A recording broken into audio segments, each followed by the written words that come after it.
히브리서 3장 7절로 19절 말씀 찾으셨으면 교독하시겠습니다. 제가 먼저 있습니다. 그러므로 성령이 이르신 바와 같이 오늘 너희가 그의 음성을 듣거든 광야에서 시험하던 날에 거역하던 것 같이 너희 마음을 완고하게 하지 말라. 거기서 너희 열조가 나를 시험하여 증언하고 40년 동안 나의 행사를 보았느니라. 그러므로 내가 이 세대에게 노하여 이르기를 그들이 항상 마음이 미혹되어 내 길을 알지 못하는도다 하였고, 내가 노하여 맹세한 바와 같이 그들은 내 안식에 들어오지 못하리라 하였다 하였느니라.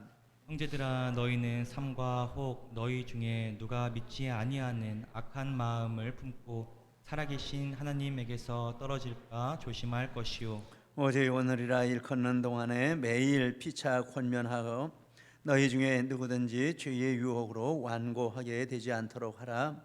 우리가 시작할 때에 확신한 것을 끝까지 견고히 잡고 있으면 그리스도와 함께 참여한 자가 되리라.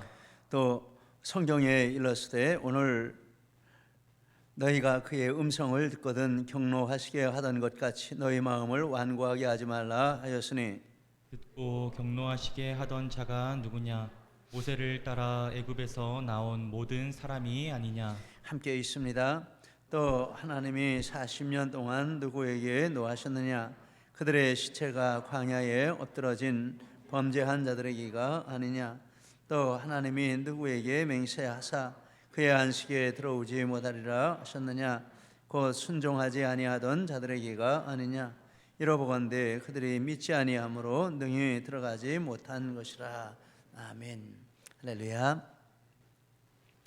하나님께서 우리 예배 자리를 축복해 주시는 줄 믿습니다. 이 자리에 함께 하시고 또 우리와 함께 하시는 줄 믿습니다. 오늘 말씀은 모세 시대에 이스라엘이 하나님께 불순종하고 거역한 내용을 이렇게 기록을 하고 있습니다. 그러면서 읽어보면 좀 이렇게 좋은 내용이 아니고 하나님 앞에 거역하고 벌받았다 이런 내용이 나와서 또 이런 본문을 설교 본문으로 삼는 게 이렇게 부담도 되지만 그래도 성경에 있는 건데 이거는 피해가고 저거는 하고 이렇게 하는 것보다 이런 말씀이든지 저런 말씀이든지 우리에게 주시는 말씀으로 받으면 다 유익할 줄 믿고 이렇게 본문으로 이렇게 잡았습니다. 모세 시대에 이스라엘은 하나님의 음성을 들었습니다. 7절에 그의 음성을 듣거든.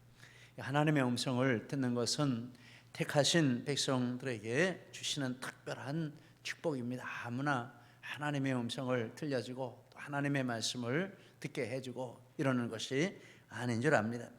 우리가 하나님의 말씀을 읽고 또 하나님의 말씀을 듣고 묵상하고 이렇게 하는 거 하나님의 놀라운 축복인 줄 믿습니다. 이스라엘 백성도 광야에 살 때 하나님의 음성을 이렇게 들었고 그 음성을 이렇게 귀로 듣고 마음으로 담고 이런 일을 했습니다. 하나님께서 이스라엘을 시험하셨습니다. 8절에 광야에서 시험했다라고 말씀하십니다. 이 시험했다라는 말씀은 순종하는지 안 하는지 그거를 확인하셨다라는 뜻입니다. 하나님의 말씀을 주시면 그 말씀에 대해서 어떤 반응을 보이는지 그걸 보신다라는 것입니다. 시험한다라는 말입니다. 출애굽기 16장에 보면 하나님께서 만나를 주시고 매일매일 줄 테니까 그 다음 날 것까지 걷어오지 말고 그 다음 날은 그 다음 날 가서 거두라 이렇게 말씀을 하셨습니다. 여섯째 날에는 안식일 7일 날 것은 여섯째 날 줄 테니까 그날 이틀치를 거두라. 그리고 안식일 날에는 그냥 안식하라. 이런 말씀을 주셨습니다. 그래서 이런 조건을 두신 것은 순종하는지 그것을 보시기 위한 것입니다. 신명기 7장에 보면 이스라엘에게 가나안 족속과 섞이지 말고 그들 우상 숭배하지 말라 이런 말씀을 주셨습니다. 사사기 3장에 보면 하나님이 가나안 족속들을 이렇게 이스라엘이 정복을 했지만 남겨두셨다라고 말씀하시면서 그 남겨두신 이유를 말합니다. 그들과 교제하고 그들의 우상을 숭배하는지 그걸 시험하시려고 남겨두셨다라고 사사기 3장에 이렇게 말씀을 했습니다. 하나님은 우리에게도 마찬가지인 줄 믿습니다. 말씀을 주시면 그 말씀 받은 사람이 말씀에 대해서 어떻게 반응을 보이나 그걸 보시기를 원합니다. 말씀을 받는 것도 중요하지만 말씀에 대해서 반응을 나타내는 것, 이것이 중요한데, 하나님이 원하시는 반응은 순종하는 반응을 원하시는 것이죠. 우리도 하나님의 말씀을 받으면 그 말씀이 이렇든지 저렇든지 하나님이 주신 말씀이므로 그 말씀에 아멘하고 순종하는 게 바른 신앙의 자세인 줄 믿습니다. 그런데 이스라엘은 어떻게 했습니까? 오히려 하나님을 시험하고 증험했다라고 말합니다. 9절에 너희 열주가 나를 시험하여 증험하고. 아니, 하나님이 이스라엘 백성을 시험하셨다라고 하는데 이번에 보니까 이스라엘 백성이 하나님을 시험했대요. 이 말씀은 두 가지 의미가 있는데, 하나는 거역했다라는 뜻입니다. 8절에 광야에서 시험하던 날에 거역하던 것 같이 하나님이 어떻게 안아보자 했는데 거역을 했다라는 것입니다. 그리고 또 하나의 거역을 했는데, 출애굽기 19장에 보면 평일에 만나 거둘 때는 하루치만 거두라, 그리고 싸두지 말라 그랬는데, 욕심쟁이들이 많이 거두다가 그 다음날 만나 안 내릴지 누가 아냐 이렇게 하고 싸놨습니다. 그 다음날 아침에 보니까 벌써 벌레가 나고 냄새가 나고 이렇게 처치곤란이 됐다, 이런 말씀이 나오고 있습니다. 사사기 3장에 보니까 이스라엘 백성은 가나안 족속과 통혼하고 그들의 신을 숭배했다, 이런 말씀이 나옵니다. 하나님 말씀을 거역하고 불순종하고 반대로 행했다라는 것입니다. 하나님을 시험한 것입니다. 두 번째, 하나님을 시험했다는 뜻은 그렇게 하면서 하나님이 그렇게 말씀했는데 그 말씀대로 우리에게 벌 주시는지 보자, 이런 태도를 가진 것입니다. 아니, 우리가 말씀 한번 어겨가지고 진짜 벌 주시니 한번 보자, 이렇게 하는 것입니다. 하나님을 무시하고 경홀히 여긴 그런 태도를 가리키는 것입니다. 참 이스라엘 백성들이 이렇게 하나님에 대해서 이렇게 출애굽하고 광야에까지 이렇게 인도함을 받고 하나님의 은혜로 살아가면서도 이런 태도를 버리지 못했다 하는 것은 참 이상하지요. 우리는 하나님을 경외하고 두려워하는 믿음 생활을 해야 하는 줄 믿습니다. 정말 하나님 두렵게 생각하고, 나하고는 너무나도 차이가 나시는 분이고 나는 경배하고 섬길 수밖에 없는 그런 위대하신 하나님이시다라는 것을 우리는 항상 잊지 말아야 할 줄 믿습니다.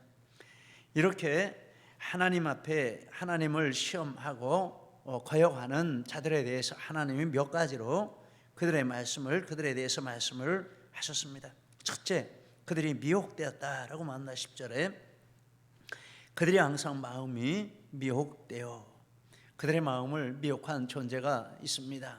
마귀입니다. 신명기 32장 17절에 보면 이스라엘 백성이 마귀를 숭배했다라고 말합니다. 이스라엘 백성을 마음을 빼앗아 가지고 자기 말을 듣게 하고 자기를 섬기게 하고 이런 일을 했다라는 것입니다. 마귀는 오늘날도 우는 사자와 같이 삼킬 자를 찾는다라고 했습니다. 여러분, 마귀가 우리 마음 미혹하지 못하도록 우리 마음을 단단하게 잘 지키시기를 바랍니다. 성경에 보면 마귀는 미혹의 영이라 이렇게 말합니다. 구약에도 말하고 신약에도 계속해서 이렇게 말을 합니다. 미혹하는 영. 마귀와 미혹하는 도구가 있는데 바로 물질입니다. 광야에서 이스라엘을 미혹한 것도, 이렇게 해서 넘어지고 하나님께 거역하게 한 것도 거의가 이 물질 문제입니다. 환경 문제, 물질 문제. 물이 없다. 먹을 것이 없다. 너 먹을 걸 주면 맛이 없다. 이 물질 문제, 먹고 입고 쓰는 문제, 이것 때문에 걸려서 이렇게 넘어졌다라는 것입니다. 마귀가 예수님을 시험할 때도 먼저 물질 문제로 시험을 했습니다. 배고프지? 돌로 떡을 만들어 먹어봐라, 이렇게 했습니다.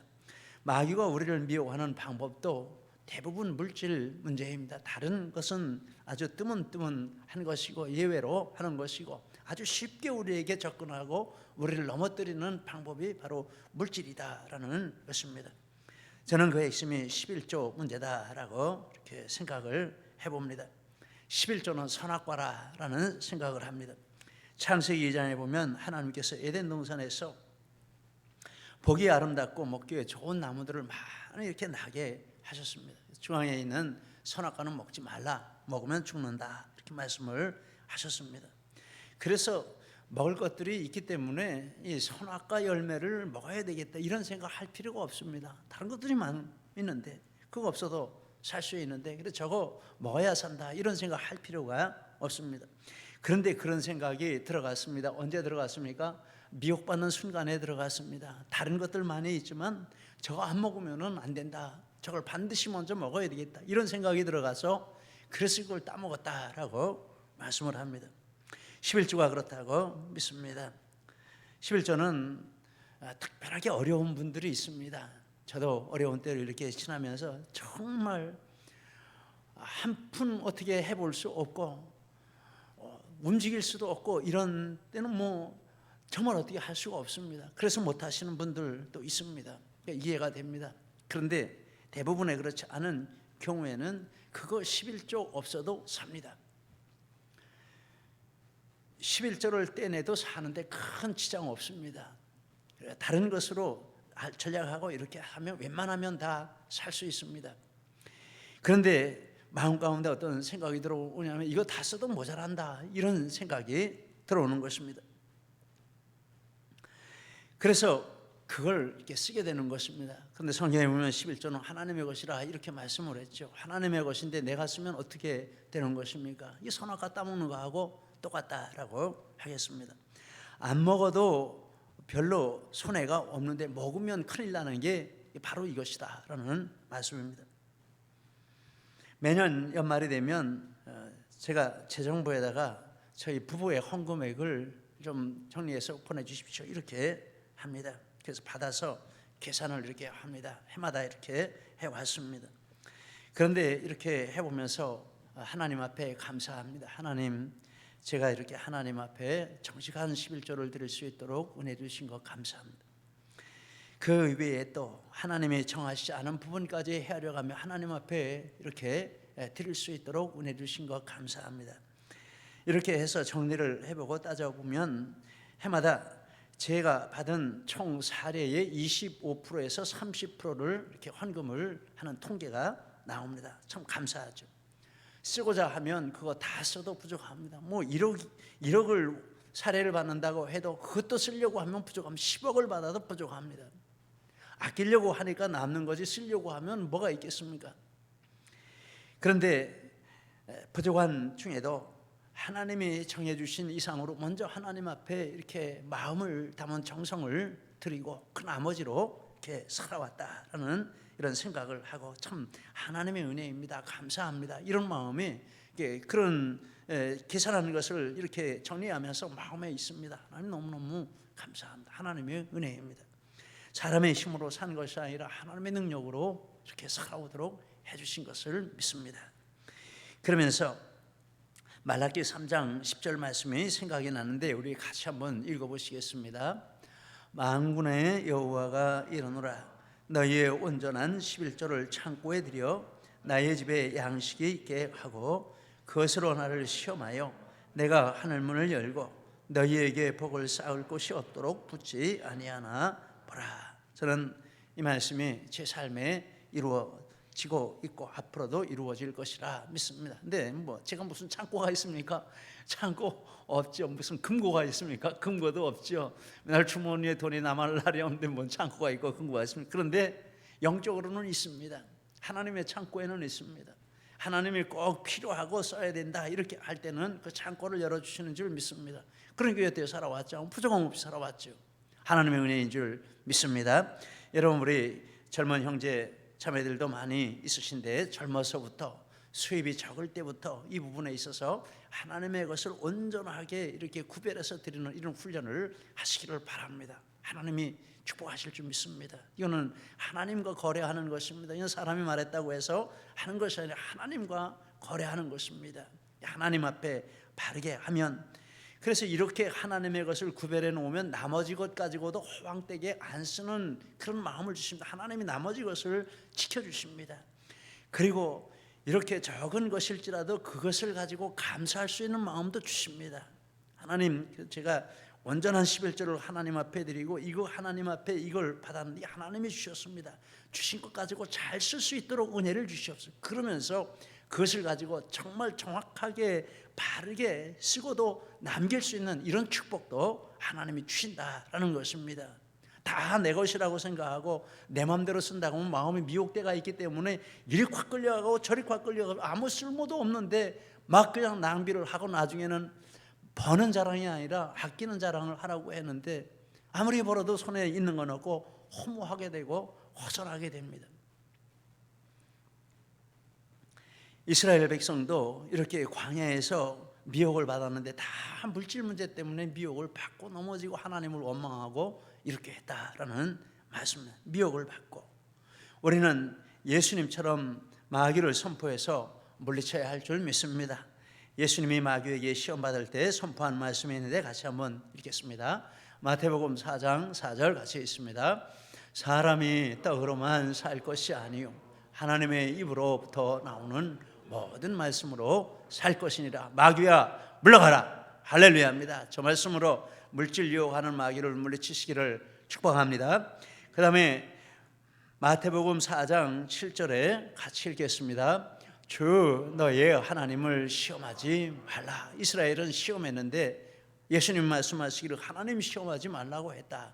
그럼 뭐 하는 겁니까? 순종하고 경배하고 높이는 것만 우리가 하는 것입니다. 그래서 마태복음 4장 10절 같이 있습니다. 사탄아 물러가라. 주 너의 하나님께 경배하고 다만 그를 섬기라 하였나이다. 아멘입니다. 예수님도 그렇게 하셨다면 우리도 이렇게 해야 할 줄 믿습니다.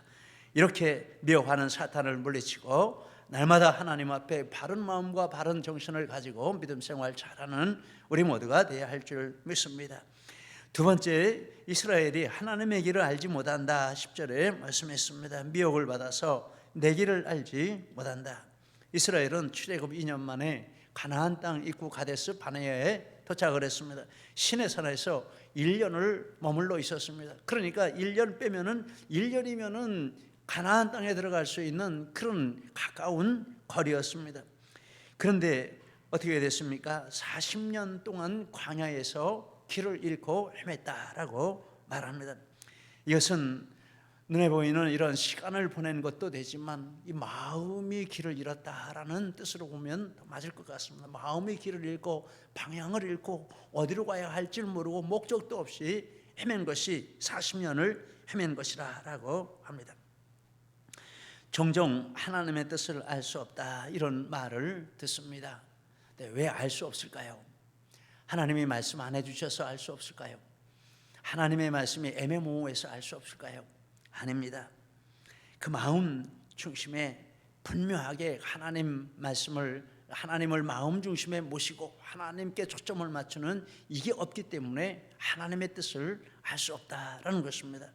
마음 중심에 하나님을 모시고 하나님을 향하여 있으면 하나님이 우리에게 분명한 길을 가르쳐 주시고 인도해 주실 줄 믿습니다. 이렇게 하나님의 인도함을 받는 우리의 믿음 생활 또 우리의 삶이 되시기를 바랍니다. 세 번째, 그들이 하나님의 안식에 들어오지 못한다라고 했습니다. 11절 말씀, 내 안식에 들어오지 못하리라. 창세기 1장 2장에 보면 6일 동안에 하나님은 우주 만물을 만드시고 가장 마지막으로 아담과 하와를 만드셨습니다. 그래서 아담과 하와가 눈 떠보니까 무슨 날입니까? 제7일 안식일이에요. 안식일은 온전하게 이렇게 쉬는 날이죠. 하나님 품에 안겨서 쉬는 날이 안식일입니다.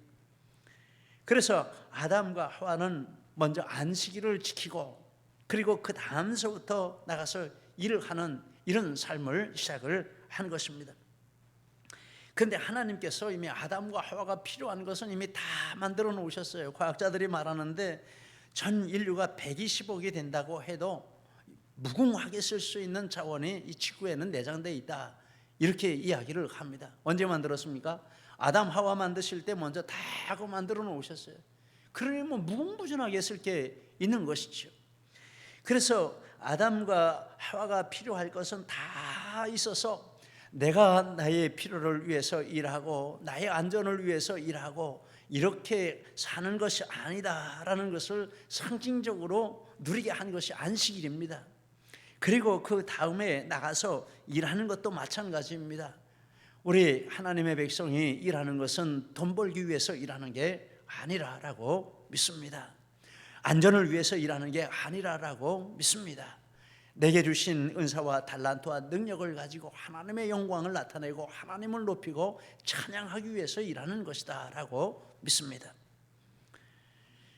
아담과 하와에게 안식일을 먼저 주신 그 뜻이 바로 그런 것이다 라고 믿습니다. 그런데 이스라엘은 겉으로는 신앙생활 하는데 속으로는 이 은혜를 누리지 못했어요. 안식이 없어요. 마음에 평안이 없어요.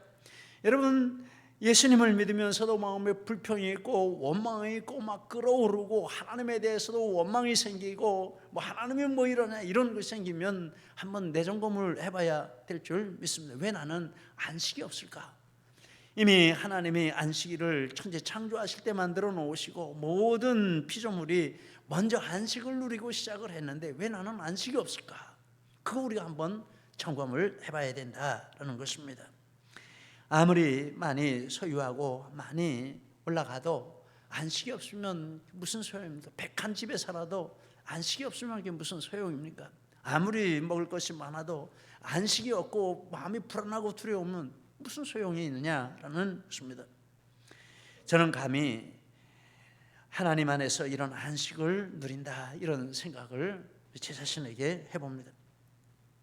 제가 사역하는 것은 무엇을 먹을까 무엇을 입을까 이것 때문에 사역하는 것이 아니다라고 확신합니다. 제가 사역하는 것은 하나님의 영광을 나타내려고 하나님이 기뻐하시는 뜻을 이루려고 살고 사역을 한다라고 이렇게 제 자신에게 분명하게 제가 이렇게 이야기를 합니다. 부끄러운 모습도 있지만 기본적으로 이게 맞습니다. 그리고 자꾸 그런 부분으로 이렇게 확신을 하고 확인을 하며 살고 있습니다. 현장과 분야는 다르지만 우리 모든 성도님들도 각자 자리에서 저 못지않게 이런 모습으로 살고 계시는 줄 믿습니다. 여러분 삶의 모든 현장에 안식이 충만하시기를 바랍니다. 참된 안식이 성취되는 우리의 일터가 되시기를 축복합니다. 그래야 합니다. 네 번째, 그들에게 믿음이 없다라고 했습니다. 19절에 그들이 믿지 아니함으로 능히 들어가지 못한 것이라. 이스라엘이 이렇게 미혹을 받고 길을 알지 못하고 안식이 없고 이런 삶을 사는데 그 근본적인 원인은 무엇입니까? 이게 진짜 환경이 그래서 그런 거 아니에요. 물이 없어서 그런 것도 아니고 양식이 없어서 그런 것도 아니고 햇빛이 너무 뜨거워서 그런 것도 아니고 광야 조건이 안 좋아서 그런 것도 아니고 근본적인 문제는 믿음의 문제, 믿음이 없는 것입니다. 왜 믿음이 없을까? 이런 생각을 해봅니다. 그런데 그런 생각을 하며 19절에 보니까 믿지 아니함으로 라는 말이 있습니다. 믿지 않는 거예요. 의지적으로 안 믿는 거예요. 부정하는 거예요. 믿음은 이 마음 중심의 문제입니다. 외적 조건의 문제가 아니라 마음 중심의 문제입니다. 외적으로 아무리 좋은 조건에도 안 믿을 사람은 안 믿습니다. 천국에 데려다 놔도 안 믿을 사람은 안 믿죠. 그런데 외적 조건이 아무리 어렵고 힘들어도 믿을 사람은 믿습니다. 그 자리에서 통곡을 하면서도 하나님을 인정하고 하나님을 찬양합니다. 믿음은 무엇의 문제입니까? 환경의 문제가 아니고 조건의 문제가 아니고 외적인 어떤 것의 문제가 아니고 마음 중심의 문제입니다. 마음 중심으로 믿고자 하면 믿어지는 것입니다. 하나님 믿음을 주셨습니다. 그것을 받아들이고 하나님 제가 믿겠습니다. 믿음의 은혜를 주십시오 라고 하면 하나님이 믿게 해주시는 역사가 충만하게 될 줄 믿습니다. 우리는 믿음으로 행해야 할 줄 믿습니다. 하나님이 지금 환경이 이렇든 저렇든 상관없이 하나님이 나를 이 자리에 두셨다라는 믿음으로 그 환경에서 최선을 다하고 또 장래를 위해서 내가 준비하지 못하고 준비할 것도 없다고 할지라도 내가 하나님 말씀대로 살면 하나님의 내 장래는 하나님이 준비해 주신다. 내 가나안은 하나님이 인도해 주신다라는 이 믿음으로 장래 문제도 하나님 앞에 맡기고 또 장례집에 가면 늘 천국 소망에 대한 이런 말씀을 나눕니다. 그러면 말씀을 나누는 저도 위로가 되고 말씀을 받는 그런 유가족이나 성도들도 매번 거의 비슷한 말씀이지만 마음의 위로를 받고 또 천국에 대한 소망을 가지게 됩니다. 참 우리에게 소망이 있습니다. 이 세상을 살다가 세상을 떠나게 되면 우리는 하나님의 품에 안기로 천국에 간다, 이런 소망을 가지고 살고 있습니다. 이런 믿음입니다. 이런 믿음을 가지고 있으면 초막이나 궁궐이나 다 하나님과 함께 있는 곳이 천국이라, 이런 말씀처럼 찬송처럼 우리는 그런 역사가 일어날 줄 믿습니다. 태산을 넘어 황곡에 가도 빛 가운데로 걸어가면 거기가 하나님이 함께 하시는 곳이고, 캄캄한 밤에 하나도 주께서 나와 함께 하시면 밝은 빛이 되시는 것이요, 외적인 환경의 문제가 아니라 내 마음의 중심에 분명하게 예수님을 모시고 하나님을 모시고 그 인도하심을 따라 한 걸음 한 걸음 걸어가느냐 하는 이것이 문제. 광야는 밖에 있는 것이 아니고 광야는 마음의 상태입니다. 여러분, 우리 마음의 상태를 광야에서 아름다운 가나안 낙원으로 만드는 것은 우리의 믿음인 줄 믿습니다. 믿음 충만, 성령 충만, 은혜 충만 하시기를 2023년도 이와 같이 하나님과 함께 길을 걸어가는 놀라운 축복과 늘 마음 가운데 평안과 안식이 충만하고 믿음으로 승리하는 이런 역사가 우리 모두에게 충만하시기를 예수님 이름으로 축복합니다. 기도하시겠습니다. 우리 말씀 붙들고 함께 기도하십니다. 이스라엘 백성은 물질의 광야를 보고 불평하고 세상 이렇게 환경이 나빠서 우리는